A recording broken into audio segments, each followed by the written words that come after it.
Okay, let's unpack this. We've all been told that top-tier performance, whether it's in elite sports, a demanding job, or even just mastering a new hobby, it basically boils down to a mix of innate talent, relentless practice, and clever strategy. But what if that's not the full story? What if the real secret, the often overlooked factor that truly separates like the top 1% from everyone else, is something far simpler, yet incredibly powerful? Well, what's fascinating here, and this comes from Jose Fernando Costa's work, Performing in the Present, is that the true obstacle isn't really your competition or even, say, your level of preparation. It's actually your own mind. Specifically, its inherent tendency to wander off. Wander off. Yeah. So if we connect this to the bigger picture, mastering presence is about reclaiming and harnessing your mental energy for what truly matters right now. It's about being fully engaged right where you are. That immediately grabs my attention. So this deep dive is all about understanding how our brains can inadvertently sabotage our best efforts. And more importantly, exploring the simple, actionable ways we can not just reclaim, but like amplify that focus to unlock our full potential. So let's zoom in on that idea then. Where does our mind usually go when the pressure starts to mount? Think about your last high-stakes moment, maybe a critical presentation, an important interview, or even, a crucial conversation with a loved one. Were you truly absorbed in what was happening in that exact moment? Or was your mind subtly, perhaps even frantically, somewhere else entirely? Maybe it was whispering, what if I completely mess this up and look foolish? Or they're going to think I'm not qualified for this. Right. Or even dwelling on the past. Exactly. And it's not just future worries. Often it's the echo of past failures. I really should have prepared more, or this feels just like that time I failed before, that kind of thing. And look, this isn't your brain trying to be difficult or, a reflection of some character flaw. It's simply how our minds are wired. Our brains are incredible prediction machines, right? Constantly scanning for threats, trying to connect past experiences to current situations. But when you divert your attention to replay past failures or anxiously worry about potential future outcomes, that precious mental energy, the very brain power you need for quick thinking, problem solving, smooth execution, it gets completely siphoned off. Siphoned off. Yeah. Costa highlights that this literally starves your current performance by draining your capacity for actual engagement with the task. Your working memory, which is that crucial limited mental workspace for handling information right now, gets hijacked by these intrusive, unhelpful thoughts. Hijacked. That's a good word for it. It is. It's a profound misdirection of your brain's most vital processing power, leaving less mental bandwidth for the task at hand. It's like trying to run a marathon while simultaneously solving complex math problems in your head. You just can't do both effectively. That truly clarifies why this problem is so pervasive. It's not just a distraction, it's an actual theft of cognitive resources. Wow. But if our minds are prone to this wandering, is there a state where our minds are, perfectly aligned with the task? And what does that feel like? Because here's where it gets really interesting. Have you ever experienced those incredible moments when everything just feels effortless? Time seems to stretch or compress, self-doubt completely vanishes, and you're utterly, completely absorbed in what you're doing. Yes. It's like the task itself is pulling you in, and there's no room for anything else. Absolutely. That's precisely what Jose Fernando Costa calls the flow state, and he vividly describes it as your performance superpower. Throw in superpower. I like that. It's that feeling of seamless action, total immersion, where you're not just doing the task, you sort of are the task. Yeah. The book gives some really compelling example. Athletes, for instance, talk about being in the zone, right? Where they perform at their absolute peak without conscious effort. Like their movements are automatic, intuitive, perfectly calibrated. They're not thinking about the crowd or the score or even their technique. They're simply doing. Musicians describe becoming one with the music, where the instrument, the notes, they just seem to flow through them. It transcends the technical stuff and becomes pure expression. Like they're channeling it? Exactly. And maybe most strikingly, surgeons report their best operations happen when they stop thinking about everything else. The hospital politics, their personal lives, the weight of responsibility, and just focus completely on the precise task at hand. The incisions, the delicate movements, the patient right there. The core insight here, the surprising truth, is that flow doesn't happen by trying harder or analyzing more. Right. It happens when your attention is completely, utterly focused on the present moment. No past regrets pulling you back, no future worries pushing you forward, just you and the challenge. A complete absorption that bypasses all that mental interference and lets your actual abilities shine. That sounds like the ideal state for pretty much any endeavor, honestly. But, okay, achieving that flow state isn't always easy, is it? Especially when anxiety inevitably steps in. Oh, absolutely. Costa describes performance anxiety as working like quicksand. The more you struggle against it, the deeper you sink. It's a vicious, self-perpetuating cycle that can derail even the most prepared and talented individuals. It's almost as if the very act of trying not to be anxious just makes you more anxious. That's the counterintuitive truth, isn't it? This anxiety cycle, which is detailed really meticulously in the source, is precisely what pulls your attention away from where it needs to be, the present moment. It often begins subtly.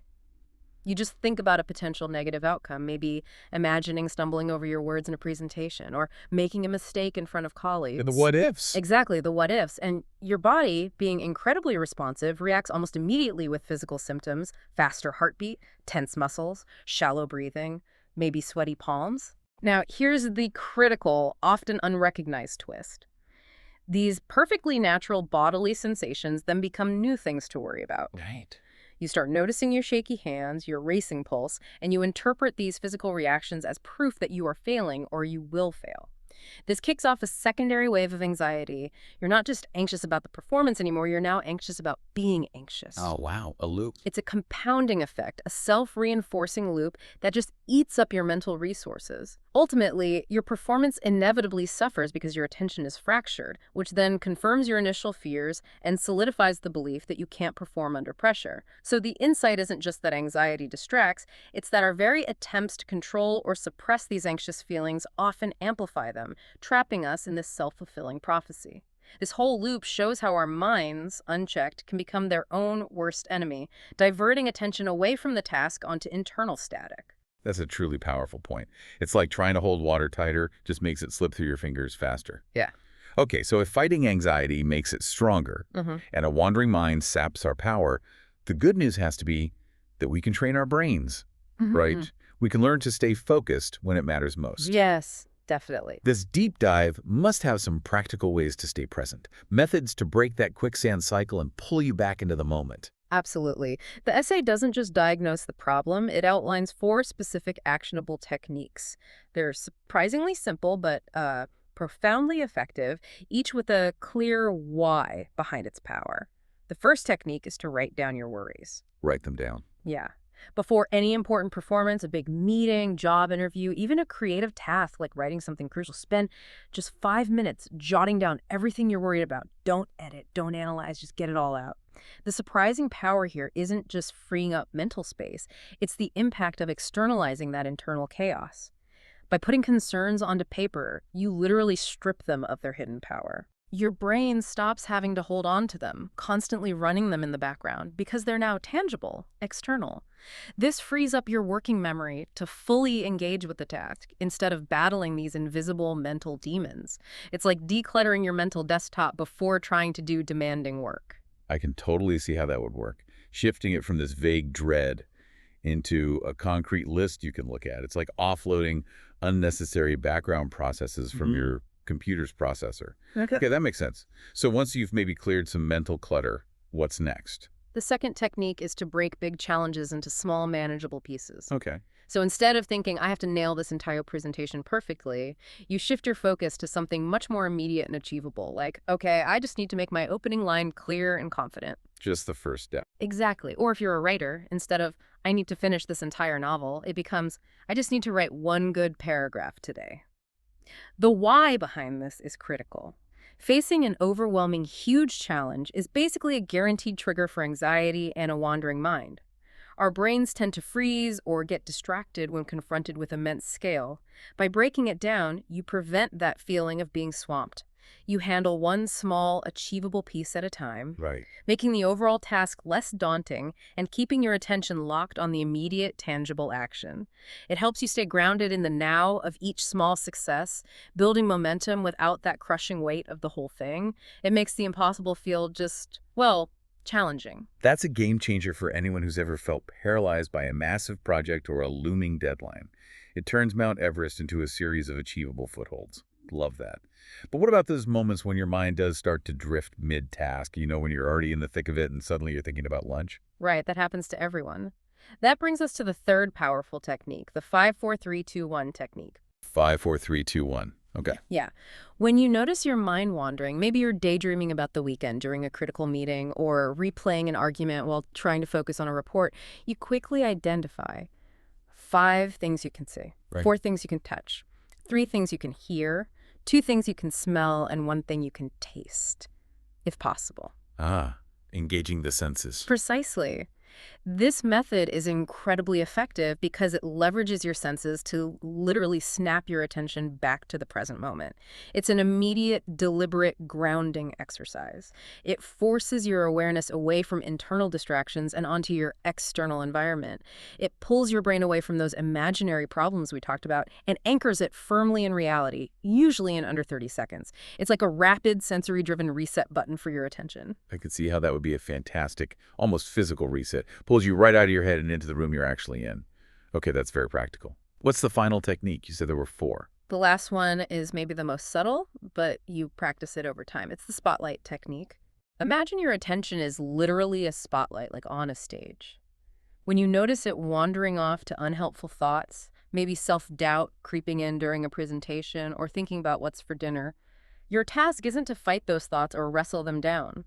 Because that doesn't work. Right, that just creates more mental friction and resistance.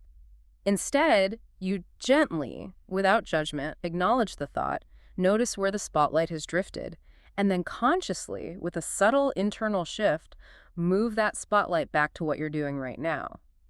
The crucial why here is that the key isn't to stop the wandering thoughts. That's impossible. Our brains are chatterboxes. Instead, it's about acknowledging them, then deliberately choosing to redirect your focus. Gently redirecting. Gently, persistently redirecting, not forcefully suppressing. You're training your mind like a muscle to be more disciplined in where it places its invaluable focus.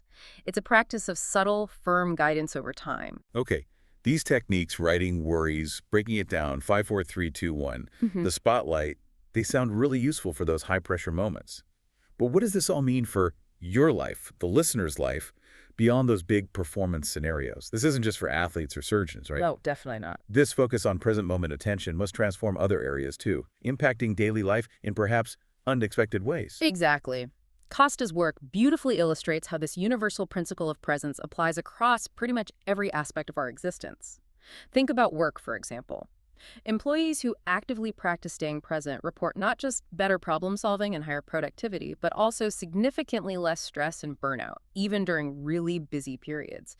They're just more effective with their time and energy because their focus isn't fragmented. Makes sense. Less mental energy wasted. Right. Or think about your relationships. Being fully present during conversations, truly listening instead of planning your response or getting lost in past issues, leads to deeper connections, stronger bonds, and frankly, much better conflict resolution. Because you're actually connecting. You're actually connecting, yeah, not just hearing words. And during learning, students who focus intently on the material in front of them, rather than worrying about grades or future exams, consistently show better understanding, improved memory retention, and often a more enjoyable learning process. Their brains are absorbing, not agonizing. And creativity. Same principle.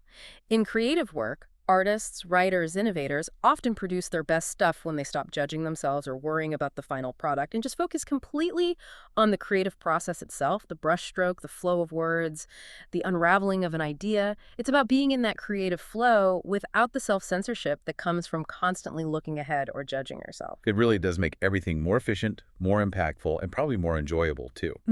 So the bottom line, as Jose Fernando Costa puts it, seems really simple but profound.